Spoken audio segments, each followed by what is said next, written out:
Boa noite, irmãos. Que Deus nos abençoe. Tendo em vista, até estava preparada para começar um estudo de um outro livro da Joana de Ângeles, já que a gente falou, principalmente o ano anterior, sobre a família. Mas diante das coisas que aconteceram essa semana, muitos questionamentos também, eu tenho certeza que foi um momento muito triste para algumas famílias, familiares e amigos também. E eu confesso, pedi a Joana de Ângeles que me inspirasse para essa semana não chegar aqui só repetindo ou então trazendo alguma palavra de consolo, porque a Casa Espírita é para isso, é para nos esclarecer e principalmente nos consolar nos momentos difíceis. E o livro, a gente sempre se prepara, né, abrindo o Evangelho, e a leitura já estava de acordo com o que a gente estava passando naquele momento, justamente essa semana, quarta-feira principalmente. O capítulo 5 do Evangelho fala dos bem-aventurados os aflitos, bem e mal sofrer. Quando Cristo disse, bem-aventurados os aflitos, o reino de Deus lhes pertence, ele não se referia só aos aflitos, mas de modo geral, ele se refere a todos nós, porque todos nós passamos por momentos de dificuldades e de sofrimento, visto que todos nós sofremos e todos os que se encontram na terra, quer ocupem tronos, quer jazam sobre a palha. Mas poucos sofrem bem. Poucos compreendem que somente as provas bem suportadas podem conduzi-los ao reino de Deus. Isso não quer dizer que a gente goste de sofrer e que precisa sofrer, mas também o bem sofrer. O desânimo é uma falta. Deus vos recusa consolações desde que vos falte coragem. A prece é sempre um apoio para a alma. Contudo, não basta. É preciso tenha por base uma fé viva. Quem estava aqui há 15 dias atrás, a Denise falou muito sobre a fé, sobre crer, sobre confiar. Tem fé viva quem confia, quem acredita, quem se coloca, não coloca dúvidas na bondade de Deus. Ele já muitas vezes vos disse que não coloca fardos pesados em ombros fracos. O fardo é sempre proporcional às forças, como a recompensa será a resignação e a coragem. Mais opulenta será a recompensa do que penosa a aflição. Cumpre, porém, merecê-la, e é para isso que a vida se apresenta cheia de tribulações. No capítulo 19, no item 19, já é que é uma sequência, né, o mal e o remédio. Resumindo, né, as frases, assim, os itens mais que são mais importantes nesse momento. Que remédio, então, prescrever aos atacados de obsessões cruéis, cruciantes males, doenças que realmente causam muito sofrimento, e quando a família, a pessoa mesmo que sofre, já se vê naquela condição sem esperança de cura. Diz que só um é infalível nesses momentos. O único consolo que pode ser possível é a fé, no caso a prece e o apelo aos céus, a Deus. A fé é o remédio seguro do sofrimento. Nos momentos mais difíceis nós precisamos ter fé, porque ela sempre mostra os horizontes do infinito, diante dos quais se esvaem os dias brumosos, sombrios, os mais tristes dos que se vivem, seja ele as lembranças até passadas, mas principalmente quem está passando por um momento muito difícil. Então, com essa leitura, aí já me preparando, achei esse livro entre os meus guardados, que foi um presente até de uma amiga, Fé na Vida. E, olhando esse livro aqui, ele é um livro para ser estudado, e precisa muito, mas escolhi Resiliência. Mas antes disso, porque uma reflexãozinha assim, até pelo tempo, pela época que nós estamos vivendo. Estamos num ano novo, num ano civil novo, e o que a gente espera sempre que tenha um ano novo? Nós sempre criamos expectativas de melhoria e de mudança. O que nós desejamos nos nossos votos ali, boas festas, início do ano, quando a gente se encontrava com parentes e amigos? Todos nós, e até por ocasiões de aniversário, o que nós sempre desejamos? Nós sempre desejamos, fazemos votos de saúde, de prosperidade e de sucesso. Mas todos nós passamos por situações que nos entristecem. E às vezes não nos afeta assim a nossa família, mas a vizinhança, os nossos amigos. O que mais nos entristece?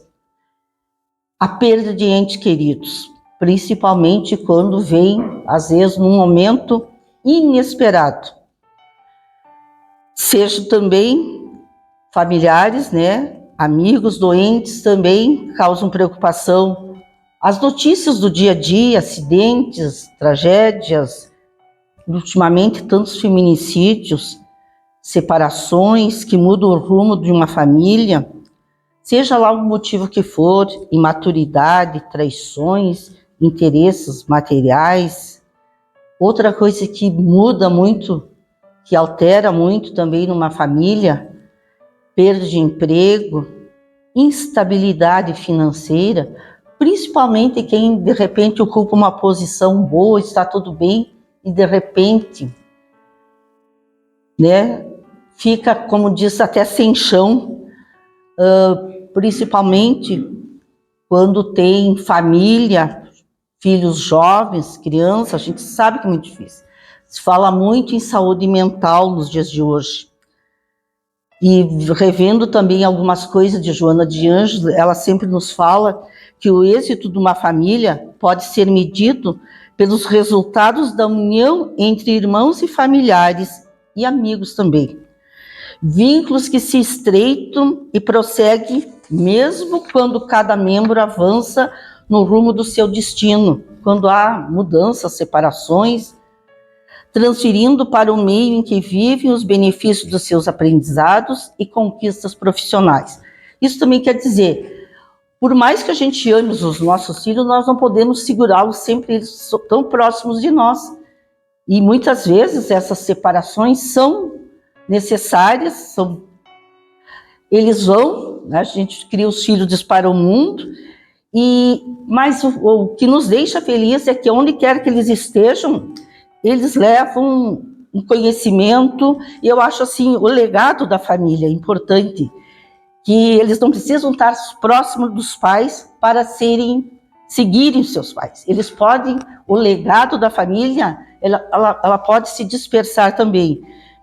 E nós, pensando, né, como nós aqui, que nasci, eu, no caso, nasci também aqui em Vacaria, os que nasceram aqui na nossa cidade, quantos que nasceram aqui e foram em busca de novas experiências, seja mudança de cidade, regiões, outros países, mas também nessas mudanças, quantos que vieram, que hoje em dia moram aqui na nossa cidade, que vieram de outras regiões, que vieram para estudar, para trabalhar. Houve uma época que em Vacaria tinha pouquíssimos, acho que agrônomos, né? Hoje em dia são mais de 100, cento e tantos, não sei, que fazem parte, muitos, né, estudantes, jovens, muita coisa. Então, a gente também pergunta, qual a contribuição de cada um que está aqui hoje, tanto na vida da família, quanto para o meio, para aqui. O que já contribuiu com o seu trabalho, com a sua boa vontade, com seus gestos de solidariedade? Cada um pode pensar, eu sou útil aqui na minha comunidade? Uma coisa nós temos que lembrar, que nós somos espíritos em processo de crescimento, e não importa a idade. Somos dotados de livre-arbítrio para tomar de decisões, mas nenhum de nós está totalmente liberto das marcas, das histórias, dos equívocos da própria família. Cada um de nós tem pedaços, às vezes até doloridos, que ficam marcados no nosso inconsciente, o nosso perispírito. Mesmo as pessoas inconscientemente somos ainda ligados aos equívocos dos nossos antepassados. Alguns ainda completamente emaranhados, que não conseguem perdoar, seja lá por um motivo for. Tudo isso gera tristezas e são motivo até de depressão. Quando estamos tristes, nossas células se entristecem e o nosso corpo também adoece. Mas também o que nos deixa feliz? Cada um pode se perguntar agora. O que foi motivo de felicidade nesse fim de ano, nesse início de ano? Uma pesquisa de Harvard diz que comprova que são as conexões entre as pessoas que deixam elas mais felizes. Então, quando nos encontramos com alguém que está nessa sintonia, seja familiar, seja amigo, diz que os melhores momentos são porque nós não temos uma sequência, talvez felizes, quem tem muitos dias felizes, mas nós temos momentos felizes. E quais são esses momentos mais felizes que estão registrados na nossa memória, se nós fizermos também um levantamento do passado, da nossa família? Quais são as lembranças positivas que nós temos? E todos, talvez, cada um tem seus registros, mas em especial, como fica feliz uma família com o nascimento de um bebê, quando nós podemos, depois de muito tempo, nos encontrar com algum familiar, com mãe, com vó, e comer aquela comida que só ela sabe fazer, família reunida, ocasiões de conclusão de curso, formatura, seja casamento, mudança para uma casa nova, são motivos de felicidade, viagem. Cada um pense também, às vezes coisas mais simples também nos deixa feliz, mas quem geralmente a gente é feliz quando está acompanhado de alguém. Sozinho ninguém fica totalmente feliz. É uma felicidade relativa. Quanto mais estivermos reunidos com aqueles que a gente realmente gosta, mais feliz a gente fica. Somos felizes sempre quando estamos com alguém. E para até entrar mais no assunto aqui de hoje sobre a resiliência, primeiro vou ao conceito de resiliência. O conceito, segundo esse livro aqui também, o conceito de resiliência, segundo o médico e físico inglês Thomas Young, já em 1807, é a propriedade física de materiais relacionada à capacidade de acúmulo de energia sob tensão, retorno ao normal sem ruptura, sem quebra. Por exemplo, o efeito mola ou metal capaz de suportar a energia, o peso, a força e retornar ao estado normal de sua elasticidade. Então, baseado nesse princípio da física, nós comparamos também para a ciência. Hoje, seria a resiliência, essa resistência que nós encontramos também e que hoje em dia é motivo de estudo. Tanto é que esse livro aqui, que também já teve, acho que alguns têm, Fé na Vida, ele é um livro que foi publicado pela Fergus há um tempo atrás. Ele é praticamente, todos os autores aqui são psiquiatras, psicólogos, médicos da Sociedade Espírita daqui do Rio Grande do Sul, em especial do que eu vou falar depois aqui. Mas, assim, para a ciência do século XX, o conceito de resiliência se estendeu para diversos campos, incluindo medicina, psicologia, psicanálise, ciências sociais.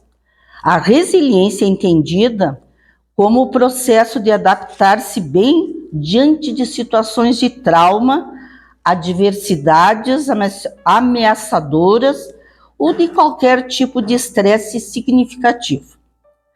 Para a surpresa de diversos pesquisadores, há muitos anos atrás, ao observar crianças vítimas de situações traumáticas, sobreviventes de guerra principalmente, das mais diversas adversidades, onde passaram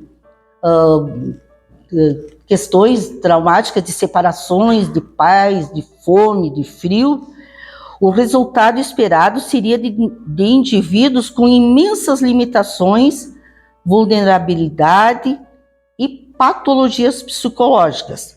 Mas, para a surpresa desses mesmos estudiosos, esses cientistas, essas crianças superaram seus traumas além do previsto. A resiliência demonstrou que, mesmo sendo um processo complexo, dinâmico, envolvendo características biológicas, psicológicas e sociais, podemos incluir entre esses itens um fator importante nessas crianças, a espiritualidade como fator muito importante, capaz de prevenir ou ajudar na recuperação da depressão e outras situações difíceis e traumáticas. Nesse livro, em especial, o capítulo 9, o Dr. Bruno Paz Mosqueiro, que é um médico psiquiatra, ele é estudante, doutorando, mestrando, ele é trabalhador do Centro Espírita Leon Denis de Porto Alegre, e ele nos diz que no mundo atual vivenciamos uma série de desafios com reflexos diretos na vida de todos. Esse livro aqui, ele fala muito, os anteriores, ele fala, entre os assuntos aqui, ele fala-se, precisaria muito tempo para ver aqui. São situações onde são prevenção ao suicídio, tanto suicídio na infância, na adolescência, suicídio no meio médico mesmo, incidência de suicídio entre idosos, prevenção do suicídio direto, ações de valorização da vida, acompanhamento psicológico, o vazio existencial. Mas hoje vou me deter em resiliência e espiritualidade, baseado nas reflexões desse médico, Bruno Paz Mosqueiro. Para a ciência, religião e religiosidade são definidas como um sistema organizado de crenças, práticas, rituais ou símbolos ligados ao sagrado, ao transcendente, aquilo que está acima até da nossa compreensão intelectual, física. A espiritualidade é entendida como um assunto individual, pessoal, relacionado a questionamentos sobre a vida, sobre o sagrado, o transcendente, independente de estar ou não ligado a uma religião. Não importa a religião. O que é considerado de muito importante é que religiosidade e espiritualidade têm sido associadas por um grande número, até pelas estatísticas. Mais de 83% dos adultos e mais de 73% numa pesquisa entre jovens, inclusive no mundo, não só no Brasil, como fora do Brasil, a menor depressão, ansiedade, uso de substâncias psicoativas e maiores níveis de bem-estar, de saúde física e qualidade de vida, tá? Entre os jovens que praticam, que são espiritualizados, que têm fé que existe algo acima daqui, então do transcendente. E nesse livro aqui tem até uma escala sobre resiliência, aonde são as terapias feitas tanto por psiquiatra como psicanalista, no caso, aonde eles testam cada pessoa que passa por essas terapias, eles vão sendo questionados. São muitos itens, no mínimo aqui tem 25, listando aqui.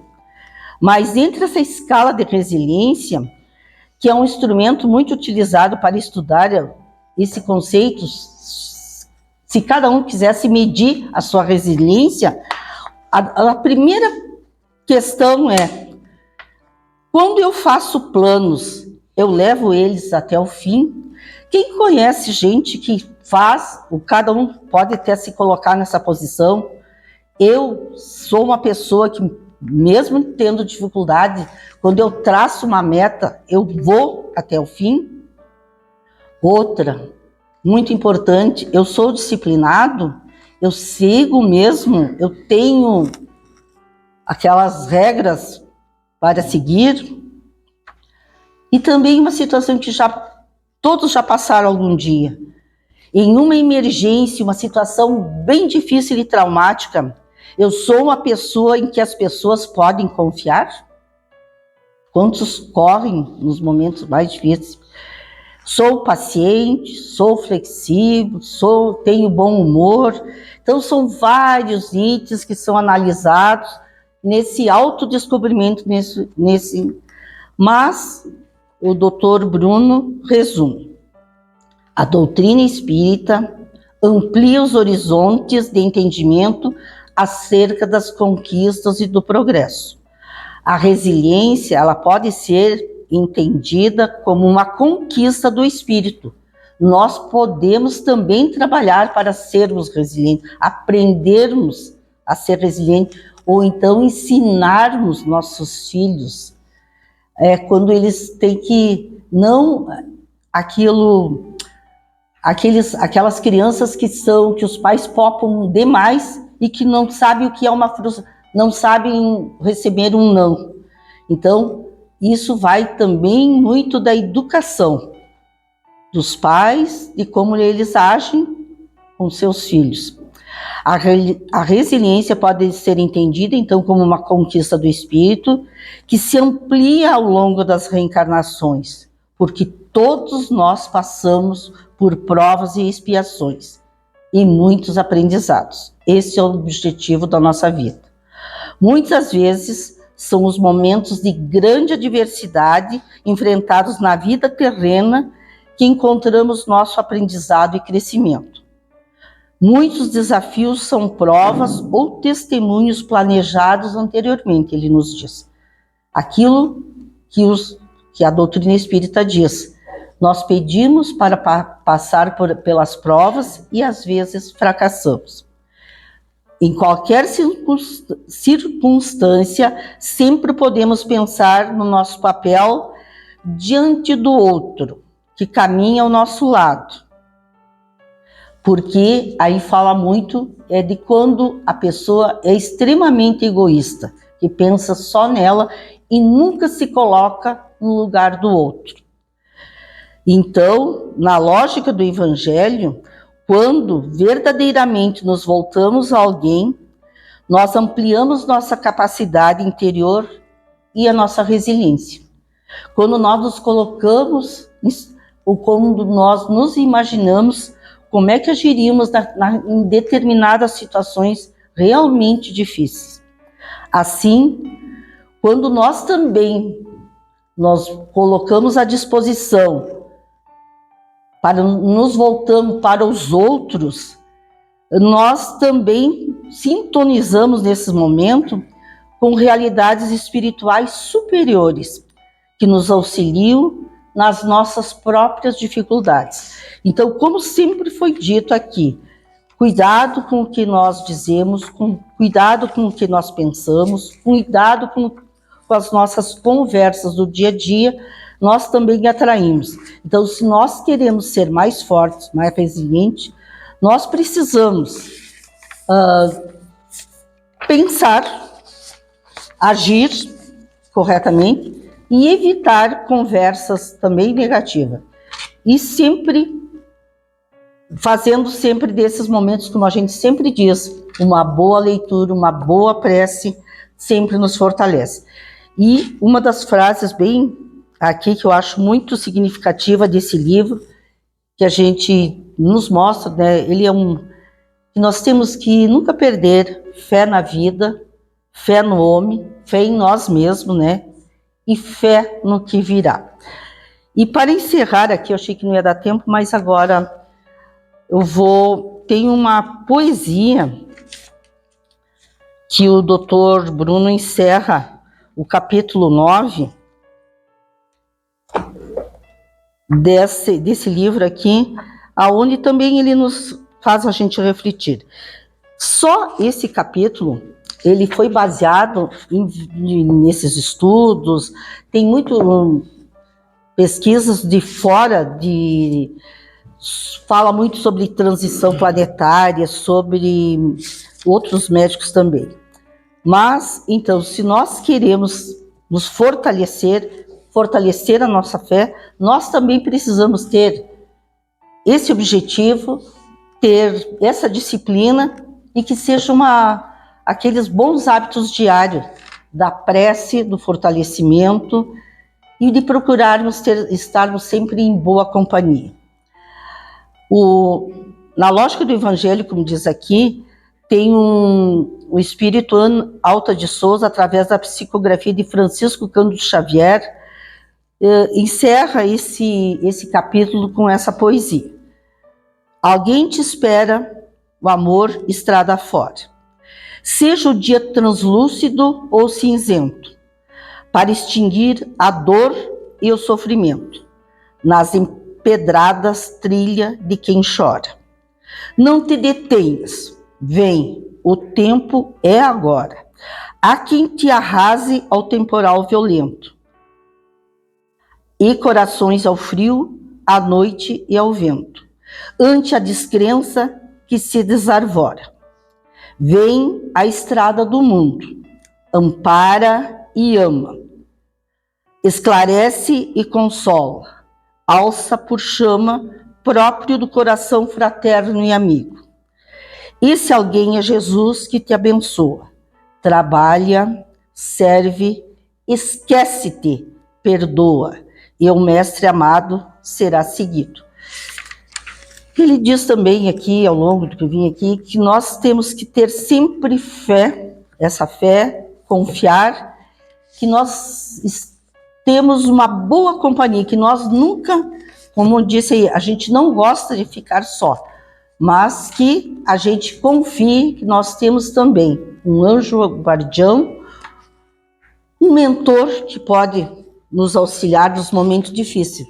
E para a gente poder acessar, nós precisamos silenciar, meditar e orar e pedir de coração. E, então, que nós tenhamos nesse ano essa boa vontade e seja como uma meta diária de nos melhorarmos, fé na vida e fé nas coisas que virão. Que Deus nos abençoe e que nos proteja também e que nos fortaleçamos ao longo desse ano. Que assim seja.